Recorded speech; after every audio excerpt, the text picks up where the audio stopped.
Revenge with Karen. The mud at the Holloway Ridge development didn't smell like honest dirt. It smelled like sulfur, diesel runoff, and the specific, metallic stink of corners being cut so hard they bled.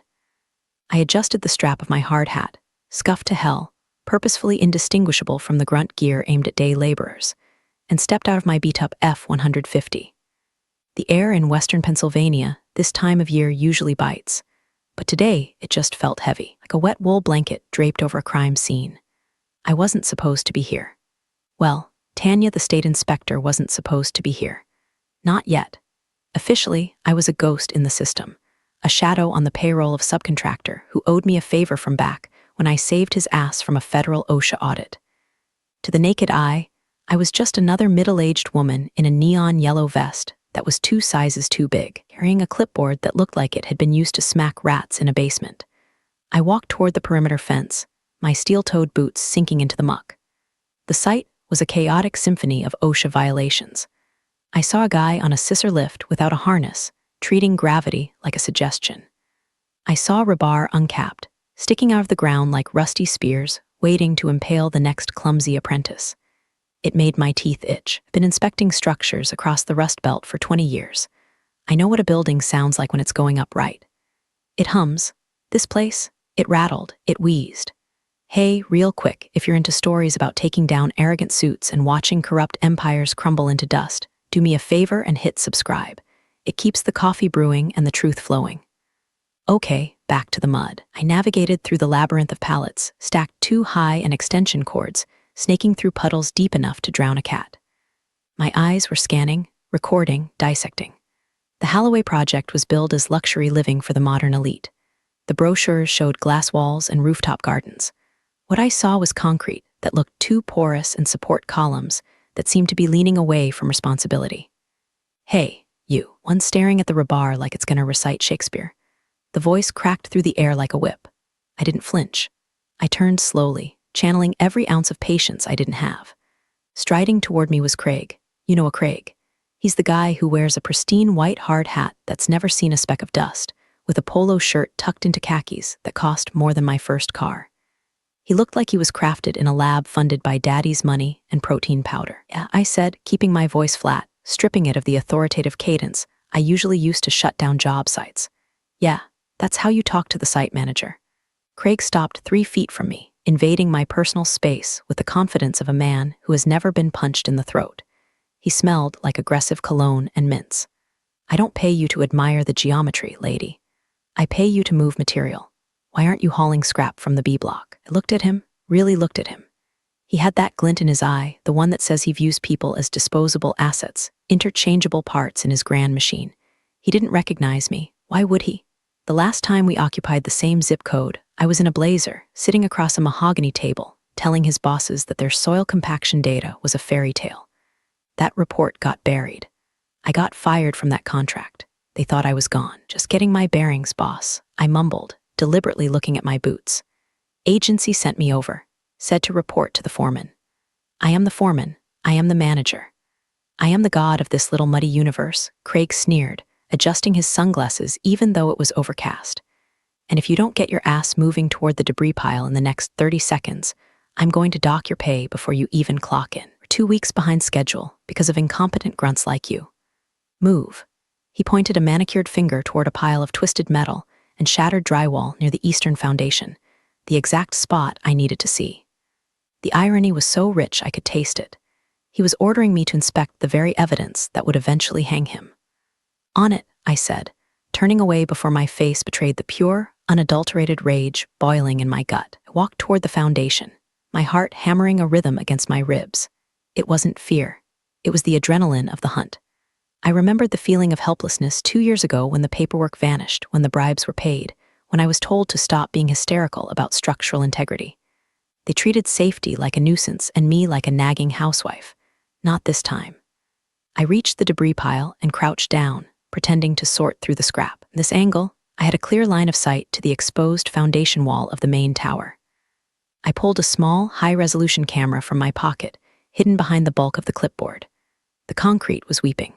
Not literally, but technically, efflorescence, white salty streaks running down the gray face. It meant water was moving through the slab. It meant the waterproofing was either botched or non-existent. And in a freeze-thaw cycle state like Pennsylvania, it wasn't just a defect. It was a ticking time bomb. Enjoying the view, Craig's voice drifted over, dripping with sarcasm. He was watching me from the trailer steps, laughing into his phone. Just looking for the good stuff, I whispered to myself, snapping a photo of a hairline fracture that zigzagged like a lightning bolt near the footer. Keep laughing, pretty boy. I'm just here to measure the coffin. This wasn't just a job anymore. It was an excavation of the truth. I brought my own shovel.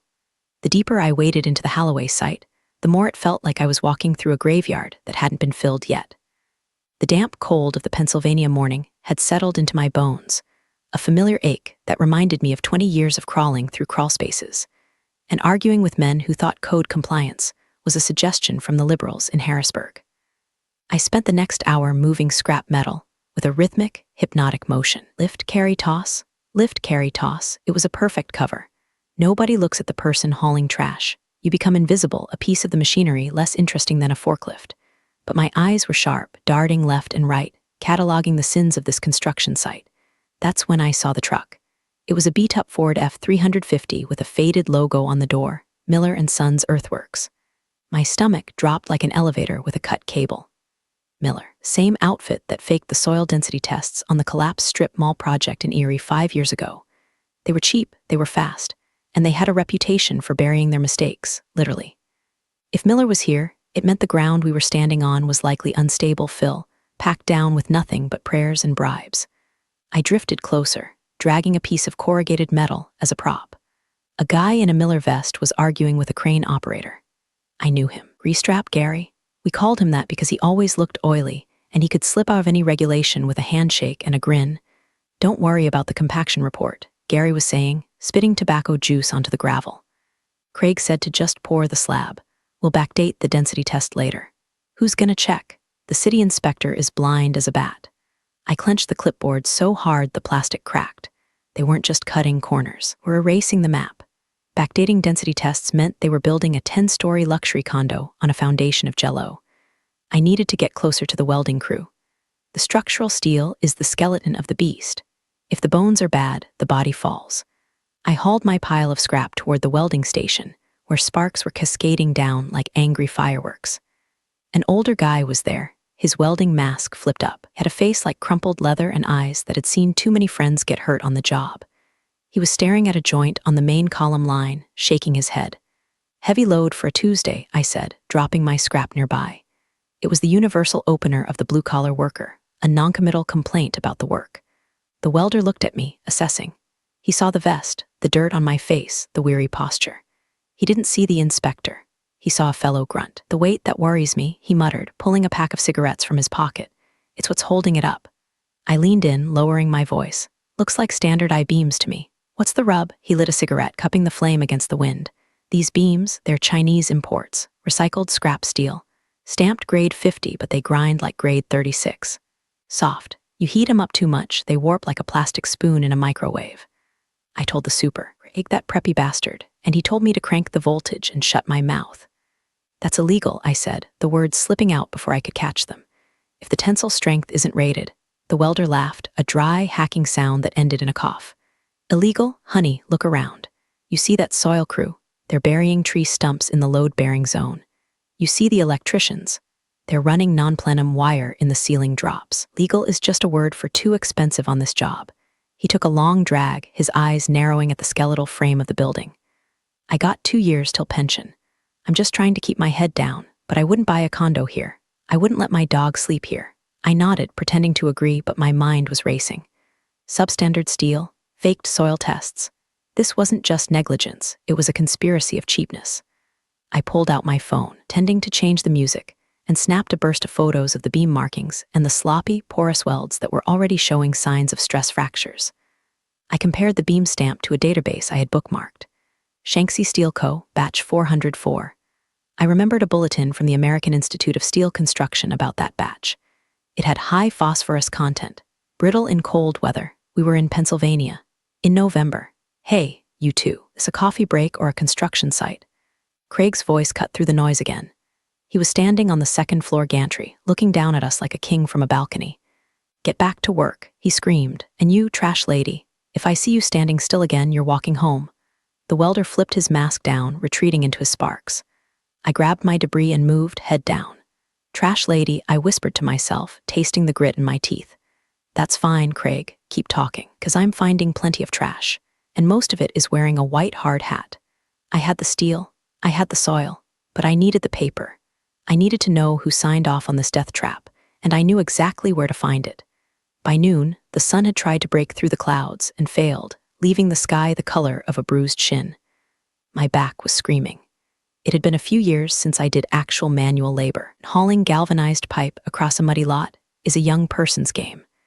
But the physical pain was nothing compared to the mental torture of watching this disaster unfold in real time. I was near the temporary site office, a double-wide trailer sitting on cinder blocks, trying to get a look at the permit board posted in the window. Legally, they have to display the active permits. Usually, on a job this dirty, hang them behind dirty glass or stack boxes in front of them. I was squinting at a permit that looked like it had been photocopied 3 times when the door banged open. Craig stepped out, followed by a woman in a beige trench coat and heels that cost more than my mortgage payment. Councilwoman Hatcher. I recognized her from the local news.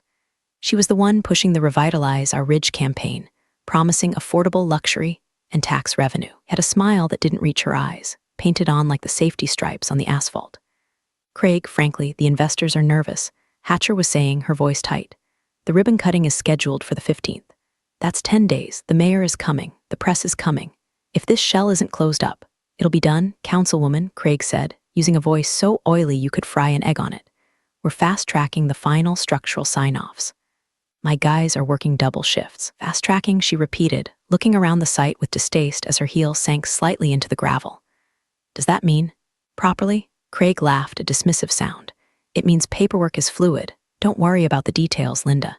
Just worry about the hors d'oeuvres for the gala. We're building the future here." I must have leaned too close, or maybe my disgust was palpable, because Craig's head snapped toward me. He saw me standing there, muddy, holding a clipboard. "Eavesdropping, you," he roared. The conversation stopped. Every head on the job site turned. The laborers, the carpenters, the electricians, everyone froze. Craig marched down the wooden steps, his face flushing red. "What is your obsession with standing around? Are you deaf or just stupid?" He didn't wait for an answer. He grabbed the clipboard from my hand, my prop, my shield, and threw it onto the muddy ground. "Pick it up," he commanded. I stared at him. The disrespect was physical. It felt like a slap. My instinct was to reach into my back pocket, pull out my badge, state inspector, license #4922, and shut this entire circus down right now. I could legally freeze this site in 10 minutes, but I couldn't, not yet. If I stopped it now, they'd just pay a fine, fire a few subcontractors, and restart in a month. Craig would get a slap on the wrist. Hatcher would claim ignorance. I needed the kill shot. I needed undeniable proof of criminal negligence that would bury them all. So I swallowed my pride. It tasted like bile and copper. I said, "Pick it up," Craig sneered, playing to the audience. He wanted to show the councilwoman he was a strong leader. He was showing her he was a bully. Slowly, deliberately, I bent down. My knees cracked. I picked up the muddy clipboard. "Sorry, sir," I said, my voice quiet. "Won't happen again." "Damn right it won't," Craig spat. "You're lucky I'm desperate for bodies, or you'd be in the unemployment line. Now get out of my sight. Go clean the portable toilets if you can't handle the heavy lifting. That seems about your speed." The councilwoman watched this entire exchange without blinking. She didn't look horrified. She looked bored. To her, I wasn't a person. I was an expense line item, a glitch in the matrix of her political ascent. "Charming management style," she murmured as they turned back to the trailer. "Some people only understand the stick, Linda," Craig replied loud enough for me to hear. I walked away, clutching the dirty clipboard to my chest. My hands were shaking, not from fear, but from the effort it took not to scream. Clean the toilets. That's what he thought I was worth. I walked past the welder I'd spoken to earlier. He looked at me with pity. "Don't let him get to you," he whispered. "He's just a suit." "He's not a suit," I whispered back, my eyes fixed on the trailer where the deals were being cut. "He's a target." I went to the back of the site, near the porta potties, but I didn't clean them. I pulled out my phone. I had heard enough, fast-tracking sign-offs. That meant the fix was in at the permit office. I dialed a number I hadn't called in 2 years. "Hello?" A hesitant male voice answered. "Dave," I said, my voice hard as flint. "It's Tanya. Don't hang up. I need to know who is handling the Holloway file at the county office." And don't tell me you don't know because you owe me. There was a silence on the line, then a sigh. Tanya, you shouldn't be poking around there. It's marked priority red. That means hands off. It goes straight to the deputy director. The deputy director, I repeated. The one who just bought a new boat. I didn't say that, Dave stammered. You didn't have to, I said. Meet me tonight. Diner on Route 9. Bring coppers. I hung up. The humiliation burned in my chest, a hot, focused fire. Craig thought he had broken me. He thought he had asserted his dominance. All he had done was ensure his own destruction. He wanted the toilets cleaned? Fine. I was about to flush his entire career. The diner on Route 9 was the kind of place where the menu was sticky.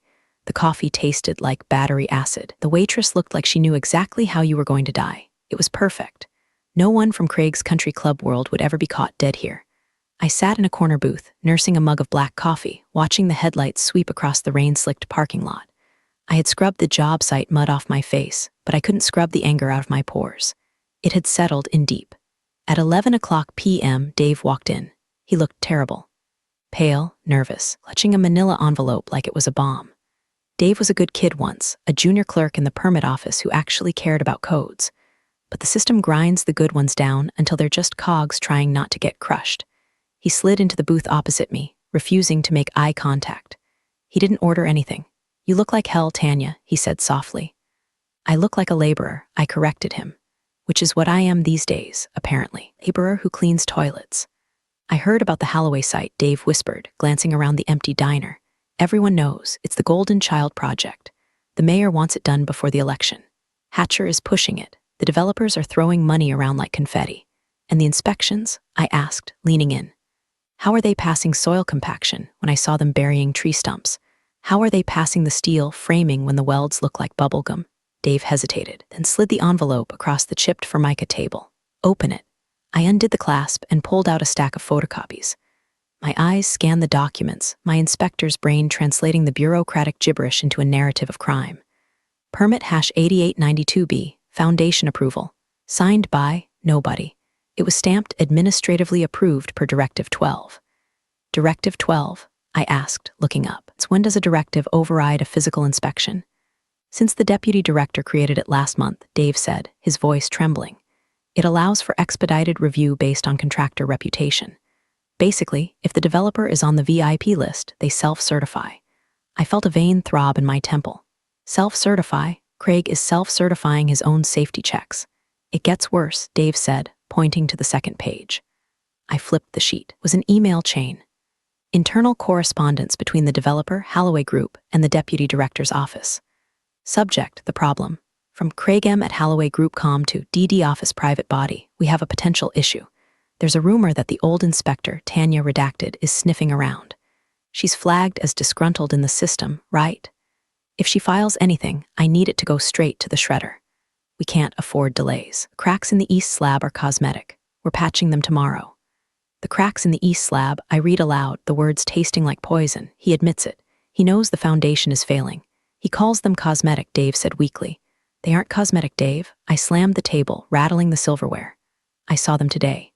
They're structural shear fractures. If that building is fully loaded with people and furniture, and we get a heavy snow load, that slab shears. Whole eastern wing collapses. We're talking about a pancaked building. We're talking about bodies. Dave flinched. I know, that's why I came. I can't sleep, Tanya. I signed these papers because I have a mortgage and 2 kids, but I can't have blood on me. I looked at him. He was a coward, yes. But he was a coward who had given me the weapon I needed. You did good, Dave, I said, tucking the documents into my jacket. This email chain, this is the smoking gun. Proves intent. It proves they know the danger and they're hiding it to meet a deadline. What are you going to do? Dave asked, his eyes wide with fear. If you go public now, they'll spin it. They'll say you're a crazy, fired ex-employee with a grudge. They'll say the documents are faked. He's right, I thought. The disgruntled flag.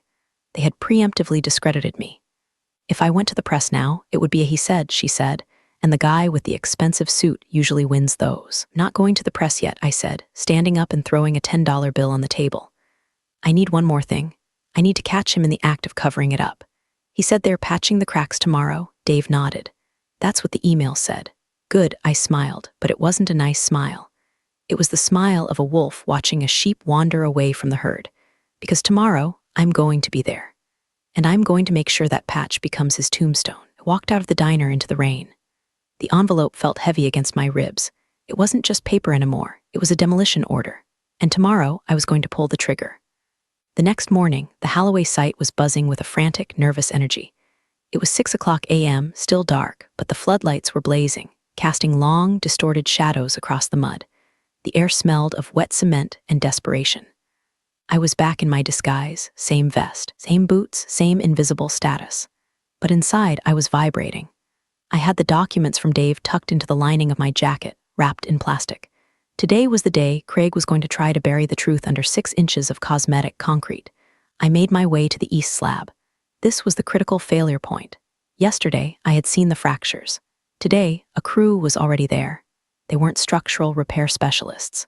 They were finishers, guys with trowels and buckets of Quick Patch, a high-strength epoxy used to hide surface blemishes. You use Quick Patch to fix a chipped step. You don't use it to glue a crumbling foundation back together. I grabbed a broom and started sweeping nearby, inching closer. Make it look smooth, Craig was barking. He was there early, holding a coffee cup, pacing back and forth. The inspectors are coming for the final walkthrough at 2 p.m. If they see a single hairline crack, we'll fire every one of you. Boss, this crack is deep, one of the finishers said, hesitation in his voice. He stuck a trowel into the fissure. It went in 2 inches. The rebar inside looks rusted, like rusted through. Did I ask for a structural analysis? Craig snapped. I asked for a surface finish. Fill it, smooth it, paint it with the gray sealant. By the time it dries, it'll look like virgin concrete. I watched as they poured the epoxy into the wound of the building. It was like putting a Band-Aid on a severed artery. They were literally sealing the evidence of the building's impending failure. A young guy in a white hard hat, a junior engineer, fresh out of college by the looks of him, walked up to Craig. He held a tablet. Craig, the kid said, his voice shaking. I'm looking at the load calculations. If we pour the topping slab today, the added weight on this fractured section. The safety factor drops below 1.0. It could shear. Craig turned on him, his eyes cold and dead. What's your name, kid? Kevin, the kid stammered. Well, Kevin, do you like your job? Do you like paying off those student loans? Craig stepped closer, looming over him. Because in the real world, we don't live in a textbook. We live in deadlines. The safety factor is whatever I say it is. We have a variance from the city. Do you understand? But the variance doesn't change physics, Kevin whispered. Get off my site, Craig said quietly. Go sit in the trailer and process invoices. If I hear another word about physics from you, you'll be blacklisted in this state before lunch. Kevin swallowed hard, looked at the crack being filled with goo, looked at Craig, and then walked away. He chose his paycheck over his integrity. I didn't blame him. He was young. He was scared. But I wasn't young. And I wasn't scared. I waited until Craig moved off to yell at a forklift driver. I pulled out my phone. I needed a picture of the repair while it was still wet. I needed to prove that underneath that smooth gray surface, the concrete was screaming. I moved fast. I dropped the broom, stepped over the caution tape, and knelt by the patch. The epoxy was still tacky. I shoved the end of a zip tie into the goop, gauging the depth. It sank deep, void space. There was a hollow pocket under there. Click, click, click, I got the shots. The wet patch, rusted rebar visible through the goo, the time stamp. Hey, you, I froze, it was the finisher. He was staring at me, trowel in hand. What the hell are you doing? He asked, suspicious. I stood up, wiping my hands on my pants. I had to improvise. Craig sent me, said he wanted a progress photo for the daily log, wants to make sure the color match is right. The finisher squinted at me, then shrugged. Whatever. Tell him it's drying fast. I nodded and walked away, heart thudding against my ribs like a trapped bird. I had it. I had the document. I had the photo of the cover-up. I had the witness intimidation, Kevin. I walked to the perimeter fence and slipped out. I stripped off the vest and threw it into the bed of my truck. Goodbye, laborer, I said to myself. I opened the passenger door and pulled out a garment bag. Inside was my official state uniform. Navy blue blazer with the seal of the Commonwealth of Pennsylvania. Gray slacks, ID badge on a lanyard, and a hard hat that wasn't scuffed. It was white, pristine, and had the word inspector stenciled across the front in bold black letters. I checked my watch. 10 a.m. The final walkthrough was at 2 p.m. Craig was expecting a corrupt city official who would sign the paper and take a bribe. He wasn't expecting me. I drove to a gas station down the road to change. As I looked in the mirror, buttoning the crisp white shirt, I didn't see the tired, middle-aged woman anymore. I saw the grim reaper of bad architecture. I applied a layer of lipstick, red, the color of a stop sign. Okay, Craig, I told my reflection. Let's see how you handle a woman who doesn't clean toilets. At 1:45 p.m., I parked my truck around the block. I didn't want them to see the beat-up Ford. I wanted to arrive on foot, like a sheriff walking into a saloon where everyone is cheating at cards. I walked to the edge of the site, staying out of sight behind a stack of porta-potties. The transformation was nauseatingly impressive. In just 6 hours, they had scrubbed the site clean. The mud was covered with fresh straw. The debris piles were gone. The wet paint signs were up. Flags were snapping in the wind, American flags, state flags, and the Holloway Group flag, which featured a stylized H that looked suspiciously like a dollar sign. A small crowd had gathered near the main entrance. I saw the expensive cars, a black Mercedes, a Lexus, a town car.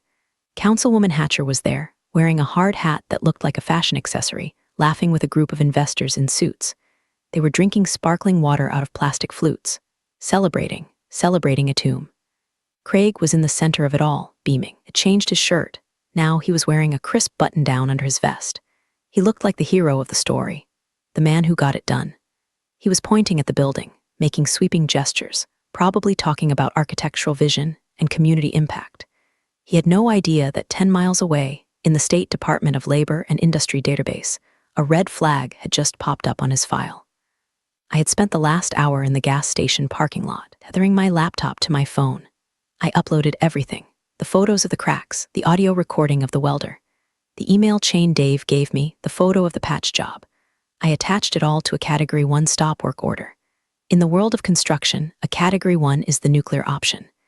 It doesn't just pause the work, it revokes the occupancy permit, freezes the bank draws, and mandates a forensic structural audit. It's a career ender. I hit submit at 1:55 p.m. The server refreshed. Status, filed. Authority, T. Miller State Inspector. Now it was real. Now they were technically trespassing on a condemned site. I adjusted my blazer. It felt like armor. I put on my official hard hat. I clipped my badge to my lapel so it caught the light. I watched Craig shake hands with a man I recognized as the city building official. The guy Dave said was blind as a bat. The official was holding a clipboard ready to sign. He didn't even look at the building. He was looking at the catering table. So, Craig, I heard Hatcher say as the wind carried her voice. We are good for the ribbon cutting, no last-minute surprises. 0 surprises, Linda. Craig grinned. This building is solid as a rock. We came in under budget and ahead of schedule. That's the Holloway promise. Solid as a rock, I muttered. More like solid as a lie. I stepped out from behind the portable toilets. The gravel crunched under my clean boots. I didn't walk with the shuffle of a laborer anymore. I walked with the heavy, rhythmic stride of the law. I saw the security guard at the gate start to raise his hand to stop me. He saw the uniform. He saw the badge. He saw the look on my face. His hand dropped. He stepped aside. Afternoon, ma'am, he mumbled. Afternoon, I said, not breaking stride. I walked straight down the center of the access road. The sound of my boots on the gravel seemed to echo. One by one, heads started to turn. First, the investors. They stopped chatting, confused by the appearance of a new figure who clearly wasn't there for the champagne. Then, Councilwoman Hatcher. Her smile faltered. She squinted at me. She recognized the uniform. The state seal is hard to miss. And finally, Craig. He was mid-laugh, clapping the city official on the back. He sensed the silence spreading through the group. He turned around, his eyes locked onto me. At first, there was 0 recognition. He just saw a state inspector, annoying but manageable. Then he looked closer. He saw the eyes, the same eyes that had looked at him from the mud yesterday, the same eyes he had told to clean the toilets. The color drained from his face so fast it looked like someone pulled a plug. His mouth opened, but no sound came out. Stopped 10 feet away from the group. I didn't yell, I didn't scream. I spoke with the calm, terrifying volume of a woman who holds all the aces. Craig, I said, we need to talk about the East Foundation. The silence that followed my greeting was absolute. Even the distant hum of the highway seemed to vanish.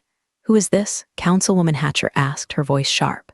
She looked from me to Craig, sensing the sudden shift in the atmospheric pressure. Craig, is this one of yours? Craig swallowed hard. He stepped forward, trying to regain his physical dominance, but his posture was brittle. She's nobody. There must be a mistake. Ma'am, you need to leave. This is a private event. I didn't move. I pulled a folded document from my inside pocket, the printed confirmation of the stop work order. I'm not nobody, Craig, I said, my voice cutting through his bluster. I'm Tanya Miller, Senior Structural Inspector for the Commonwealth of Pennsylvania. but you might remember me better as the trash lady you ordered to clean the toilets yesterday." A gasp rippled through the group of investors. Hatcher's eyes went wide. "Yesterday?" Craig stammered, a bead of sweat tracking through his bronzer. "I've never seen you before in my life." "Really?" I smiled. "Because I have a distinct memory of you throwing my clipboard into the mud. Right over there." I pointed to the spot. "I have a memory of you telling your finishing crew to cover up a structural shear fracture with epoxy and gray paint." Craig's laugh was high-pitched and frantic. "This is ridiculous. She's crazy. She's a disgruntled ex-contractor trying to shake us up. Security, get her off the property." 2 security guards started to move toward me. "Take one more step," I said, turning my gaze on them, "and you will be charged with obstructing a state investigation." "That's a felony. You want to go to jail for this guy?"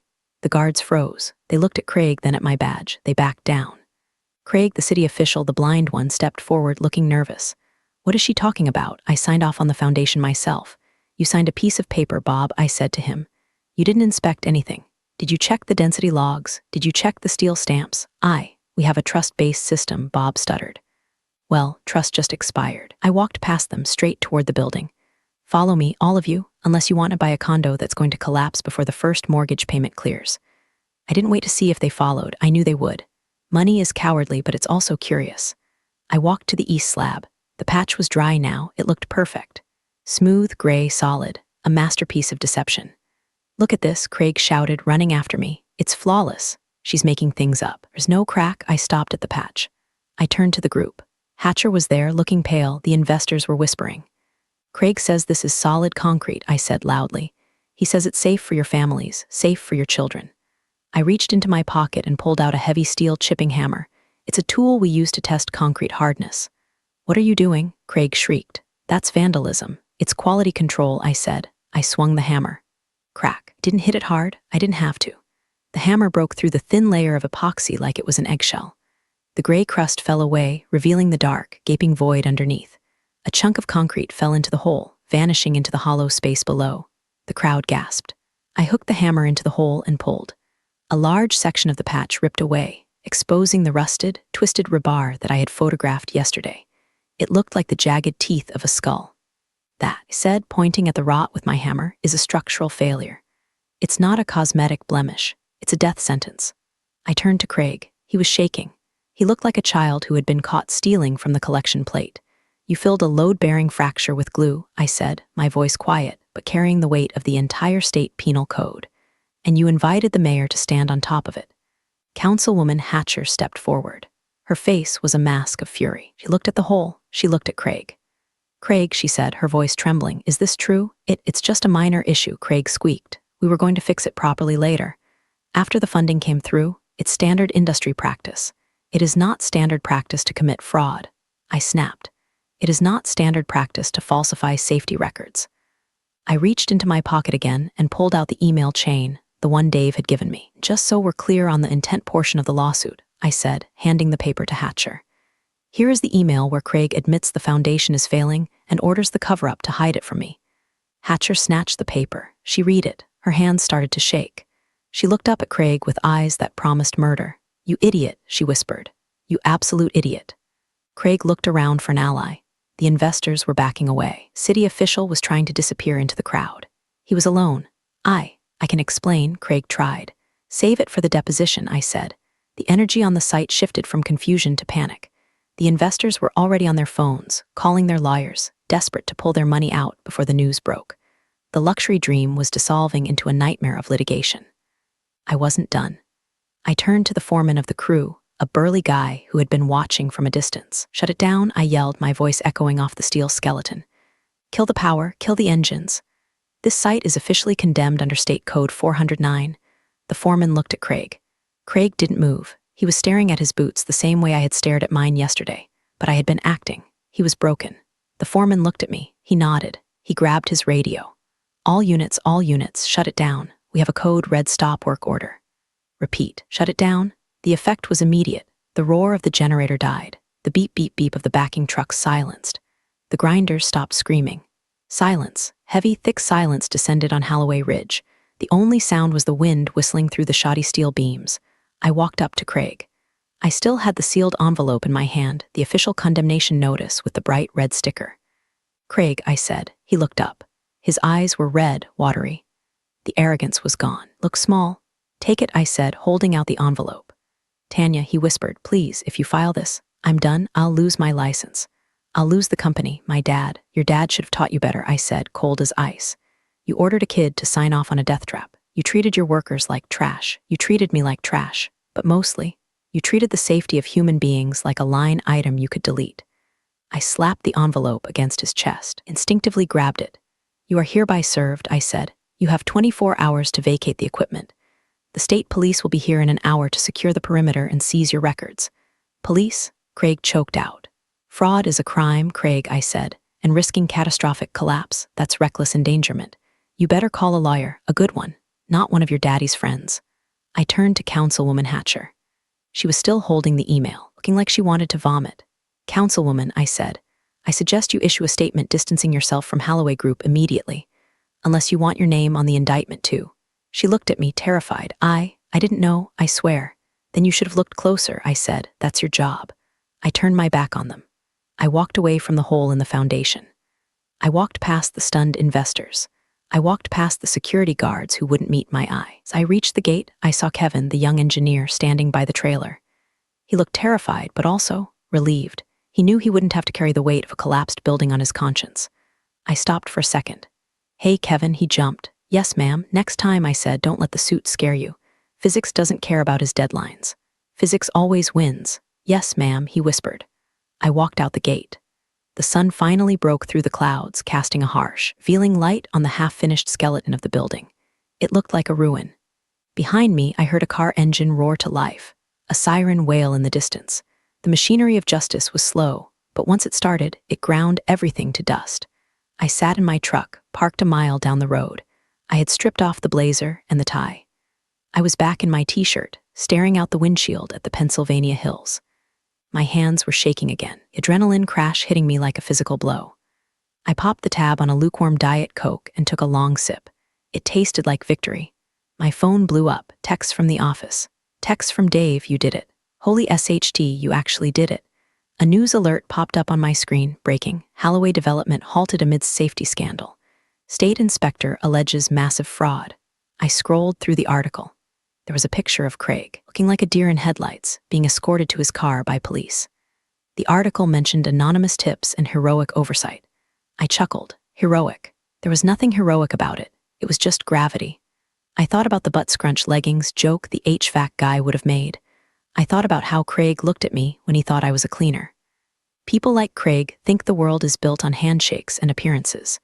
They think if you paint over the rot goes away, but I know better. I know that rust never sleeps.